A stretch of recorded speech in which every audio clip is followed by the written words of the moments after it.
Olá, bem-vindos ao Cinemarden e o programa de hoje faz parte da série Meu Filme de Cabeceira e o meu convidado é o Monteiro Júnior, crítico de cinema, roteirista, cineasta lá de Teresina, Piauí. Tudo bom, Monteiro Júnior? Ficou em Marden. E aí eu vou direto à pergunta: qual é teu filme de cabeceira?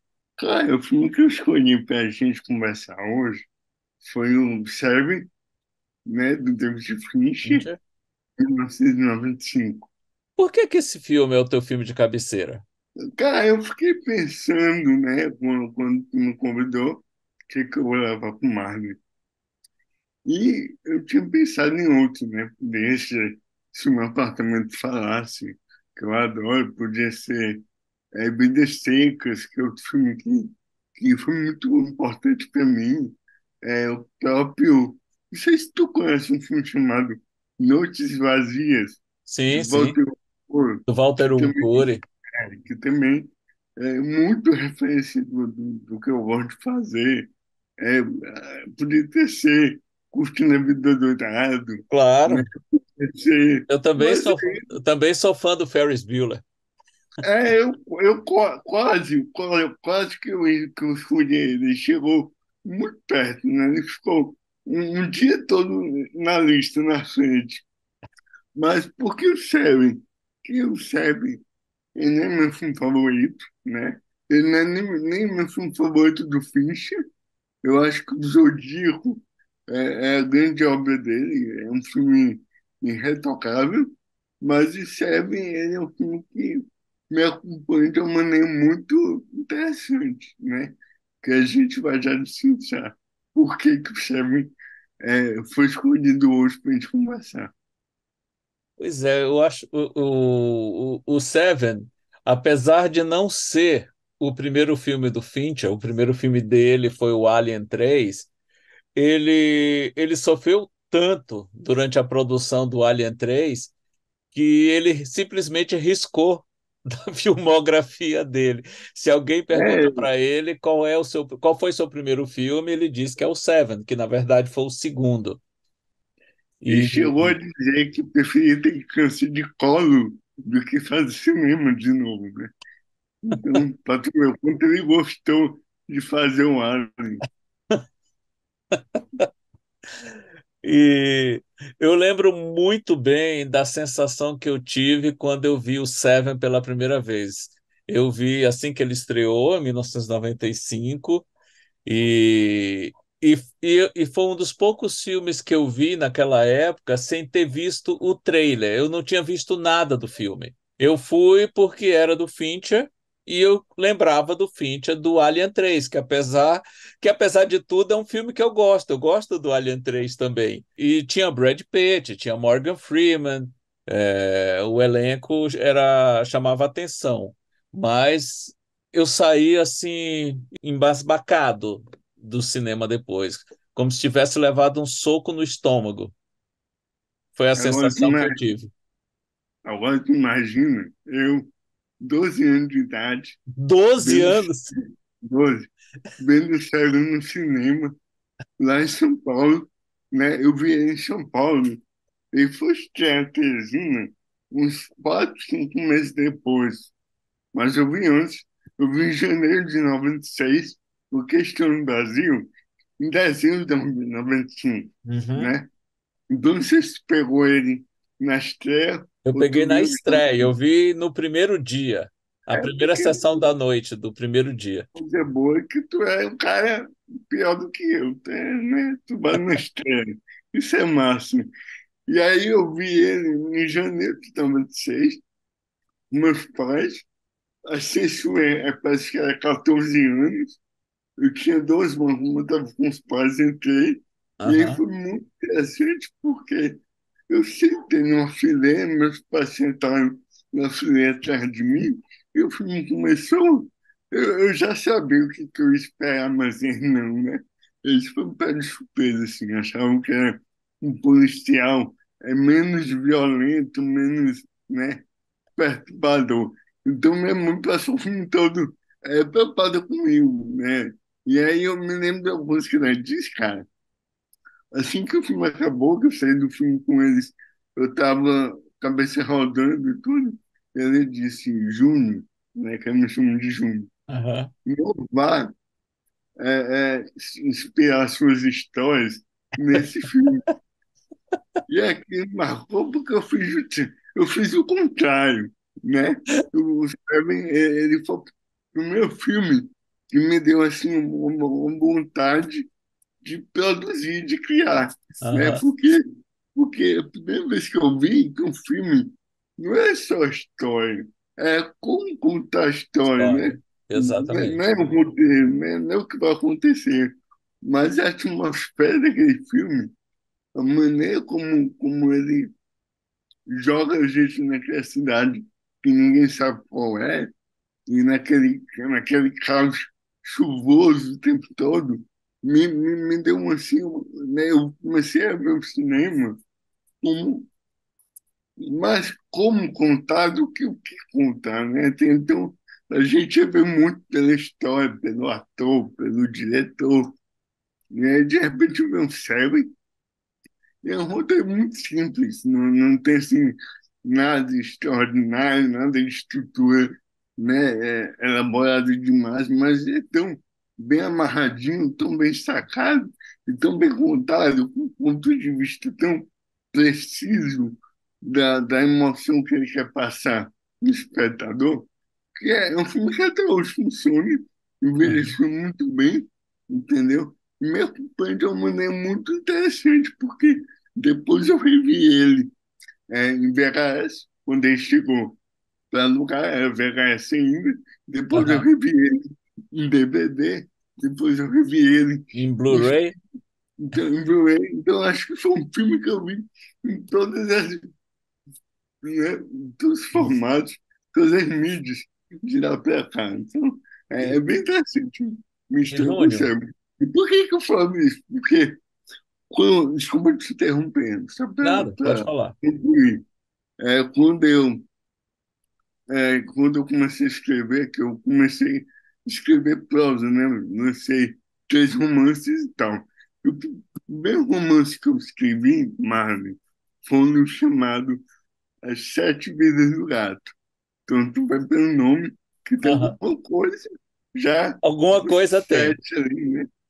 Então, muito do que eu vi no SEB, eu meio que dei uma chupada e levei para o livro, né? É uma história que também acontece numa semana, tem detetive, tem tudo aquilo, mas com outra vertente, é uma coisa sobrenatural e tal. Mas o SEB marcou porque ele fez eu ter esse estado, me Aham. levou a escrever um livro, e aí eu comecei uma carreira por conta dessa sessão, né? Por isso que eu achei legal trazer ele para a gente conversar. Ah, sim. E você falou que o roteiro é simples, não tem nada.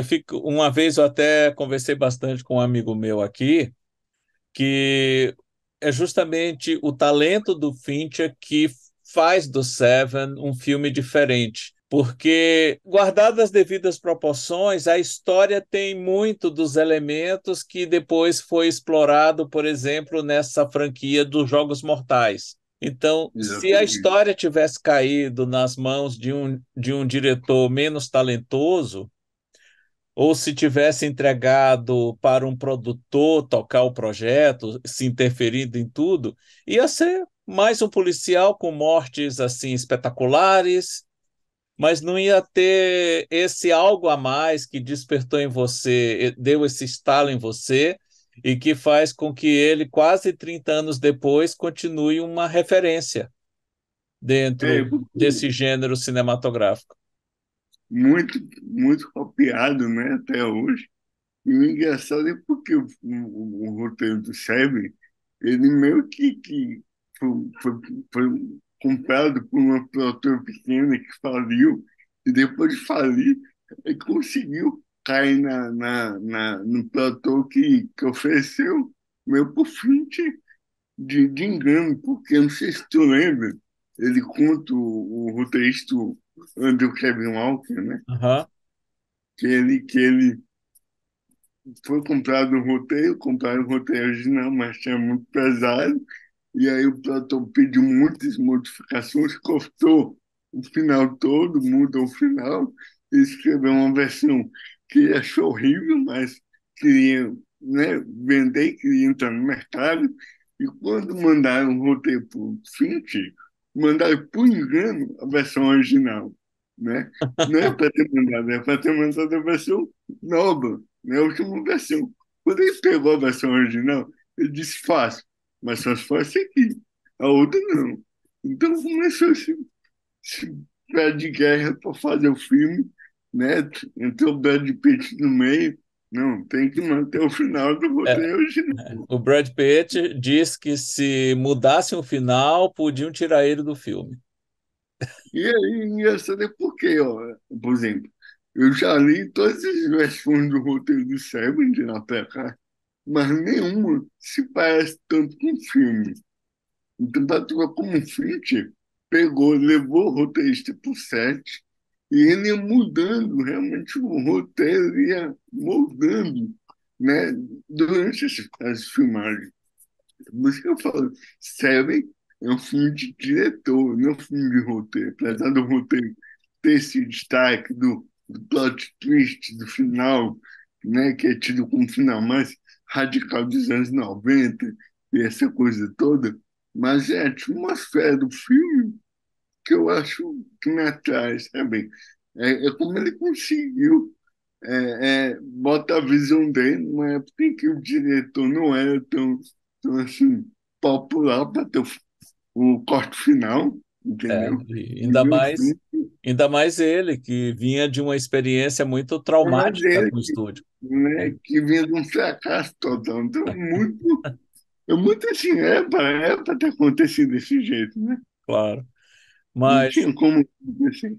Júnior, você disse que viu Seven quando tinha 12 anos de idade. Você que pediu teus pais para ir ver o filme, ou eles que levaram sem saber o que iam ver depois na sala? Não, eu já sabia do filme, Ah, a tá. gente em São Paulo, e eu vi que estava em cartaz, eu não perdi a oportunidade, né? Vamos lá, vamos ver se vão gostar. É um filme policial. E a mãe sempre gostou de filme de ação, suspense, mas acho que eu não imaginava que era tão sombrio. Enfim, mas eu que pedi, com certeza. Ah, você falou em Sombrio. A abertura do filme já te coloca no clima certo para ver o filme. E o E foi filme, bem aí, e bem aí. o filme acaba e os créditos finais mantêm o mesmo clima. Ele incomoda, ele é estranho, ele subverte as coisas. Então é o filme inteiro pensado, do crédito de abertura ao crédito de encerramento. E o Fincher tem uma coisa que eu acho muito legal e que ele costuma fazer isso nos filmes dele, que nem todos os diretores hoje gostam de fazer. Os filmes dele têm abertura, tem uma abertura, um crédito de abertura. Eu acho isso muito legal. Tem um É, crédito de eu, abertura. eu ia falar exatamente isso, que foi bem na sequência de abertura, né? Quando começa o close, né? Não dá uma música close, né? Que Aham, a gente vê lá o ponto de vista do John Doe, né? Fazendo o que a gente acha e tudo, que meus pais perceberam, eita, eu acho que esse filme não é muito pedadeiro, né? Mas como a gente já estava lá, a aham, gente ficou. Mas isso é verdade. Tu lembra que nos anos 50, 60 tinha o costume de ter sequência de abertura, aham. Hitchcock popularizou isso, né? Caiu muito em desuso nos anos 70, 80, e o Fincher traz de volta É. essa coisa. E é bem interessante, porque ele mantém até hoje. Alguns filmes mantêm essa sequência, não todos, mas eu adoro, né? A gente fica sempre esperando qual vai ser o próximo crédito de abertura do 2020, que eles sempre inovam nesse quesito. E o Out- Bicicleta out- Finais, Outra oi, coisa legal é ele não revela no crédito de abertura o nome do ator que faz o John Doe. Porque ele pediu, o próprio ator pediu para não constar, né? Aham, exatamente. E cria um impacto muito grande quando acontece a revelação, né? O nome dele só aparece no início do crédito de encerramento. Primeiro nome, né? Aham, Né? E aí eu ia até comentar isso, porque o crédito final, ao contrário do que a gente está acostumado a ver, né? Que rola para cima, aham. ele rola Ele para rola para baixo. baixo. Isso aí tem um sentido, isso aí tem um sentido semiótico muito forte, né? Que o crédito, ele rola para cima para dar essa ideia de Ascensão. sinalização, né? Indo para o céu, tô indo embora, Exatamente. tchau. O de Seven vai para o E ele inferno. arrasta todo mundo para baixo, né? Ele Aham, mantém a gente naquela vibe terrível, sombria. E aham. eu tô aqui hoje, é a última coisa que eu dou no meu curso de cinema, é o crédito os créditos finais de Seven. Né? Eu termino o curso arrastando todo mundo para baixo comigo. A galera fica zangada assim quando eu comento por quê, né? Mas eu achei bem interessante terminar o curso arrastando todo mundo com o judô os porões ali da narrativa, né? E o Fincher também, ele antes de fazer cinema, ele fez muito videoclipe, né? Ele dirigiu com vários artistas importantes, Rolling Adorno, Stones e vários outros, e não poderia ter escolhido uma música melhor, né? Foi até a música que você me mandou. Adivinha qual é meu filme de cabeceira? Aí você manda o clipe do David Bowie cantando Heart Fifth Lessons, né? Que é a música que toca né? no crédito final. Não, pensei, não, o Marlon vai matar a charada na E hora. a música parece que foi composta para o filme, apesar Não é, de ser cara? uma música que o Bowie já tinha composto para um dos discos dele, mas casou à perfeição. Mas, e a trilha do sonora do Seven, né, do Road Shore, Aham, que, é que, muito boa. que fez outro filme que também marcou muito, né? Silêncio O dos Silêncio dos Inocentes. Inocentes. Então é muito boa a ambientação sonora, como a gente não vê os crimes acontecendo, Aham, e o poder de sugestão que o filme tem é muito forte, entendeu? é. Inovou nesse sentido, né? O cinema estava num caminho muito explícito, muito gore, é, é, muito instinto selvagem, e ver um Finch, não, vamos mostrar só o resultado, não vamos mostrar acontecendo, Aham, que isso segura, né, o espectador de uma maneira mais brutal ainda. uhum. E o mais interessante é que depois, agora nos anos 2000, fizeram uma série em quadrinhos, não sei se tu conhece, Não. contando cada crime, ele praticando cada crime, e lançaram seis edições, ele matando os personagens que a gente vê no filme, e aí tu percebe que o Fincher estava certo, que é melhor não mostrar. Então, nem vou ver, nem vou atrás É, disso. né? Então ele estava certo quando ele pensou, mas não mostrar é mais forte do que. Então isso é muito bom, né? Tu tem um filme pesado, perturbador, mas se pensar bem, pouca coisa acontece de realmente explícito ali. Não, exatamente. Então é um É tudo, filme. mas olha, como você falou bem no começo da nossa conversa, a forma como ele conta essa história, toda a mise-en-scène que ele faz, é como se você tivesse visto todos aqueles crimes, porque você vê o resultado. Tudo bem, você não vê, ele não mostra como é que aquilo foi feito. Mas o resultado, a forma como aquilo aparece e é mostrado para a gente é tão impactante que você cria automaticamente na sua cabeça como é que aquilo aconteceu. E isso é muito mais perturbador do que se você tivesse visto, né? A sugestão é muito mais forte do que o explícito. Basta lembrar, por exemplo, do bebê de Rosemary. A gente nunca vê aquele bebê, mas é como se tivesse visto. Tem um É tudo tão flashzinho, bem arquitetado que você jura que viu aquele bebê. né? exatamente. E não, tem até uma história curiosa sobre isso, que o David Fincher estava num evento e chegou uma mulher para ele e disse: Olha, mas eu gostei muito do Seven, mas não precisava ter mostrado a cabeça da Gwyneth Paltrow. Aí ele: Não, mas eu não mostrei a Não mostrei cabeça a dela. cabeça da... Então, ficou tão, né, tão marcado que tem muita gente que viu e que viu a cabeça dela dentro da caixa. Então, gente, tô dando spoiler, mas é um filme de Não, 30 anos. Quem nunca viu, pô, tá perdendo, viu? Tá, né? Tá perdendo tempo. Então, para tu poder de sugestão que tem, e se tu lembrar bem da cena, quando o Morgan Freeman abre a caixa, não tem teaser, não tem jumpscare, não tem nada.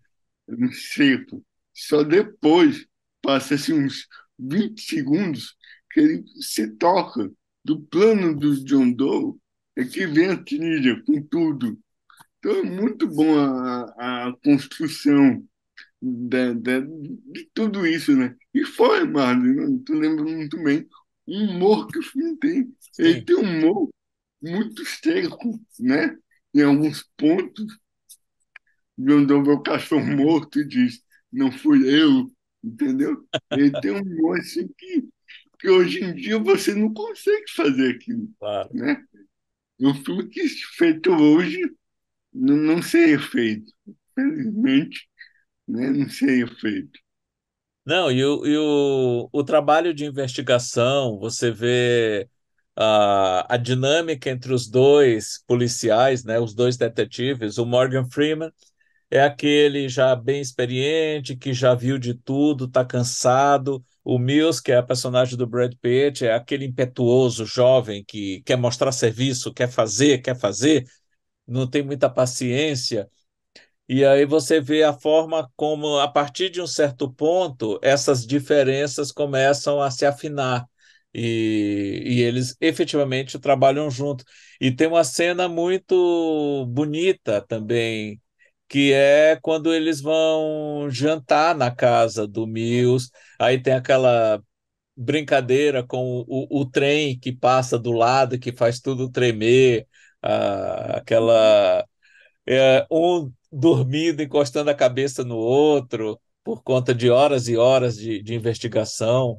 Você vai É, vendo essa camaradagem, essa amizade se fortalecendo entre eles.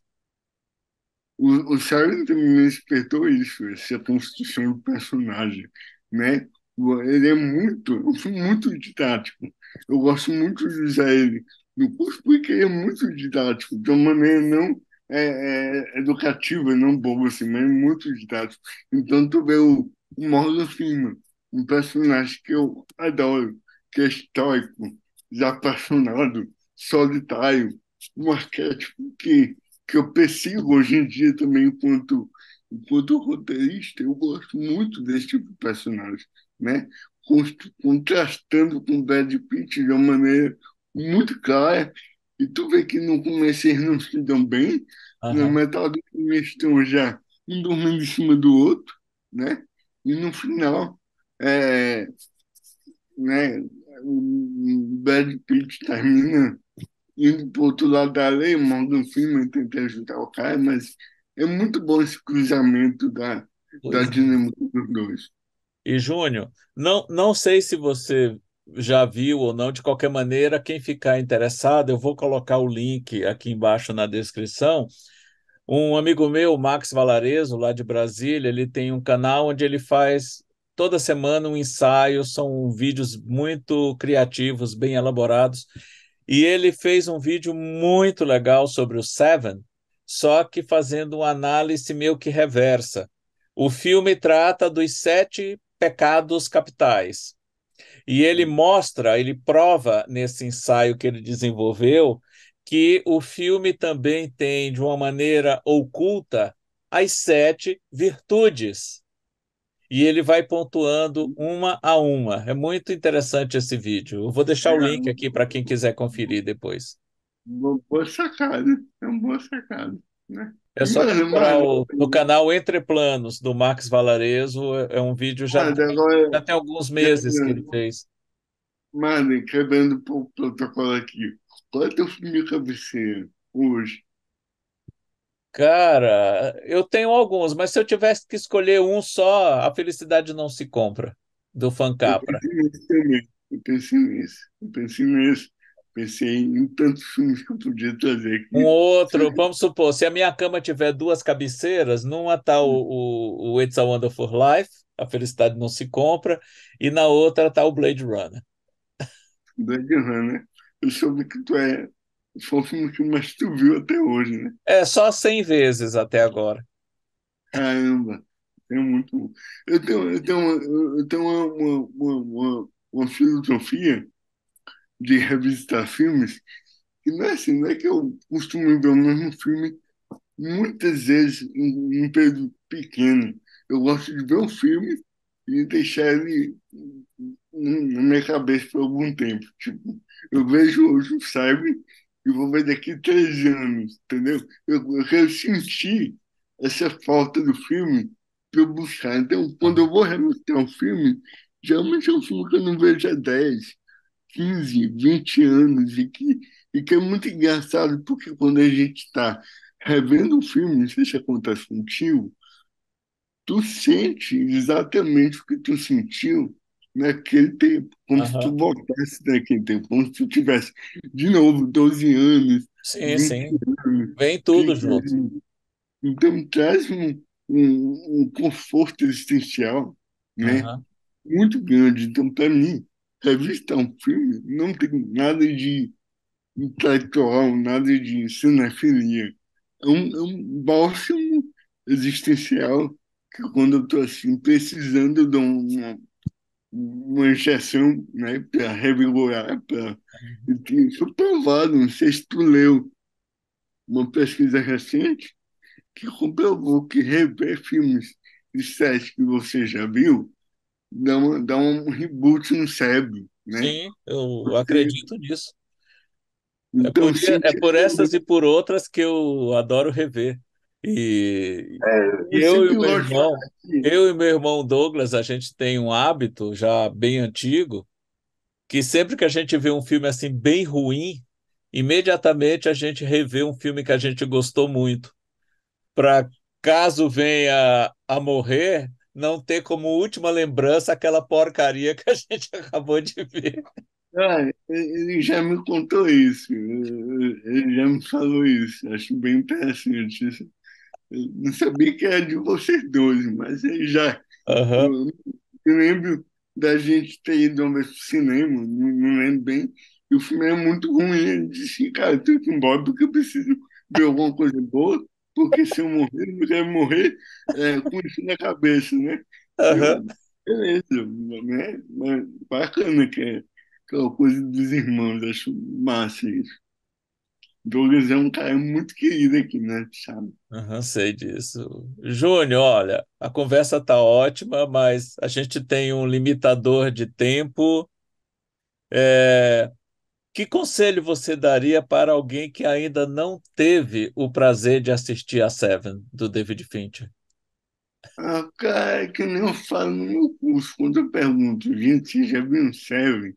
E quando eu vejo assim, que metade da turma não levantou a mão, né, o pouco cabelo que eu tenho termina de cair. Então eu digo, cara, não faço mais nada, vá ver, vá com a mente aberta, vá com o coração aberto. Não é um romance, não é um drama, é um suspense, mas ali tem uma aula bem interessante sobre a natureza humana, sobre o quanto a gente é sombrio, né? Enfim, como um diretor, na verdade, a gente pode voltar àquela discussão, né? Aham, De quem é o autor do filme, né? Isso aí é outro vídeo que a gente pode até combinar de fazer. com É o certeza. roteirista, o diretor. Então, sempre mostre que, nesse caso dele, foi um filme. E eu estou muito, né, para terminar, muito expectativa desse reencontro dos dois, né? Tá sabendo? O Assassino, The Killer, que foi escrito pelo roteirista Aham, do sim, série, sim. baseado numa HQ francesa que eu gosto muito, porque o roteirista, depois que ele fez ali o 8 milímetros e a lenda do cabeça-cabeças, ele sumiu, É, né? completamente. Ele se apagou, mas que ele agora conseguiu voltar. E, E, Júnior, quem quiser acompanhar teu trabalho, onde te encontra? cara, eu não sou muito influencer, não sou muito de Sim, internet, mas mas nas redes né, sociais, o teu tem curso, teu site. Meu Instagram aí, que tu pode botar o link depois. Sim, É, tem um canal no YouTube que tem lá meus curtas, alguns trabalhos que eu faço com os alunos. Tu pode botar o link aí depois. E tô por aqui, cara. Na hora que você chamar, tô aqui, agradeço muito o convite. Me senti honrado, né? Bem legal conversar contigo. prazer E foi meu.